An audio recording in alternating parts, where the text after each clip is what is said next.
Bonjour chers compatriotes, partout où vous vous trouvez, j'espère que tout le monde se porte bien.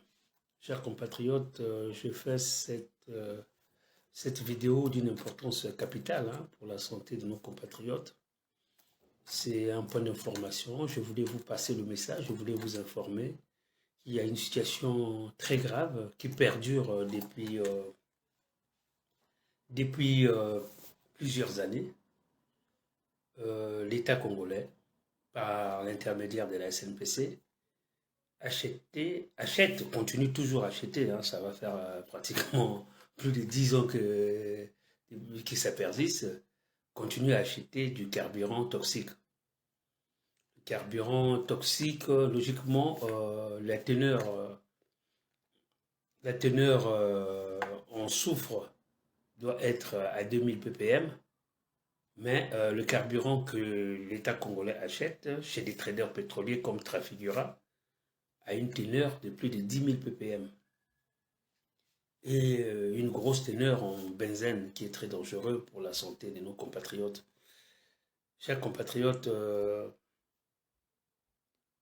comme vous le savez autant que moi, que le Congo doit beaucoup d'argent à Trafigura, qui est un trader pétrolier, qui est un négociant pétrolier suisse.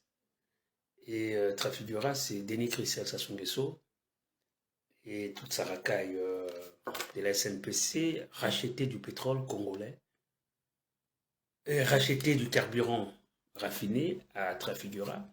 Et Trafigura, à moindre coût, et à crédit bien sûr, parce que l'État congolais doit beaucoup d'argent à Trafigura, il rachetait le carburant toxique à moindre coût et à crédit, et il les revendait sur le marché congolais. Donc ça veut dire que aujourd'hui, comme vous l'avez constaté, qu'il y a une recrudescence des morts. Forcément, avec une pollution au soufre et au benzène, logiquement, on doit s'attendre à ce qu'il y ait des milliers de morts par jour qui inhalent ces carburants toxiques. Donc, chers compatriotes, la situation est très grave dans la mesure où, jusqu'à aujourd'hui, le même carburant qui est racheté par la SNPC et le gouvernement de Colline Makosso, c'est du carburant toxique.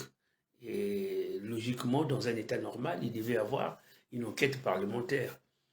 Il devait y avoir aussi, les coupables devaient être poursuivis, mais au Congo, comme vous le savez autant que moi, le Congo, ceux qui font la loi, c'est la mafia qui est au pouvoir. Euh, cette mafia, aujourd'hui, comme vous l'avez vu, cette mafia qui donne de l'argent, 1 milliard 190 millions à des opposants gabonais.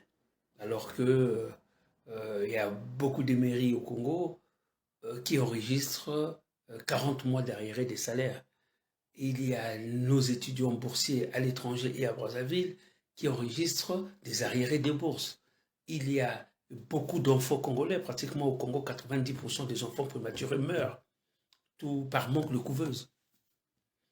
Et Sassou Nguesso et toute sa racaille se permettent de donner des milliards. Il n'y a pas que Nzuma Ndama à qui on a remis des milliards. Apparemment, Sassou Nguesso a mouillé à la barbe pratiquement toute l'opposition et même le pouvoir, une partie du pouvoir, des ministres ou des députés gabonais afin d'installer son petit-fils Bongo au pouvoir. Chers compatriotes, la situation de nos compatriotes est très grave. D'ici 2030, notre pays, qui est pratiquement devenu une morgue, c'est pas possible. Dans des pays normaux, on n'achète pas du carburant toxique pour tuer la population. Aujourd'hui, les Congolais doivent s'élever pour protester contre ces carburants qui leur tuent, carburants toxiques qui leur tuent. Donc voilà le message que je devais vous transmettre, chers compatriotes. Il y a une urgence pour notre pays et les Congolais doivent s'élever sérieusement contre ce pouvoir qui est coupable de, de beaucoup d'atrocités et qui est aussi coupable de la mauvaise santé de notre population. Il n'y a pas des hôpitaux, mais eux, ils se permettent de faire entrer du carburant toxique, des déchets toxiques au Congo pour tuer les Congolais. Et je me demande à quoi ça sert leur ministre de l'Environnement. À quoi sert le ministre des hydrocarbures, M. Bruno Itoa, qui est coupable. Qui est coupable, parce que c'est eux qui vont racheter du carburant. Ça veut dire que l'État débloque énormément de l'argent pour racheter du carburant. Eux, au lieu d'acheter, ils vont le prendre à moindre coût et ils vont s'endetter. Et l'argent, ils les mettent dans la poche et ils les importent au pays du carburant toxique. Voilà, chers compatriotes, ce que je tenais à vous dire. Il va falloir que nous prenions cette affaire à bras le corps. Sinon, chers compatriotes, notre pays, qui est déjà une morgue, nos enfants, les générations futures et toute la progéniture congolaise vont mourir. Voilà. Donc, ceci est un point d'information, c'est une alerte à la population congolaise de faire très attention et de protester contre les carburants toxiques qui sont consommés dans les stations-service au Congo-Brazzaville. Je vous remercie.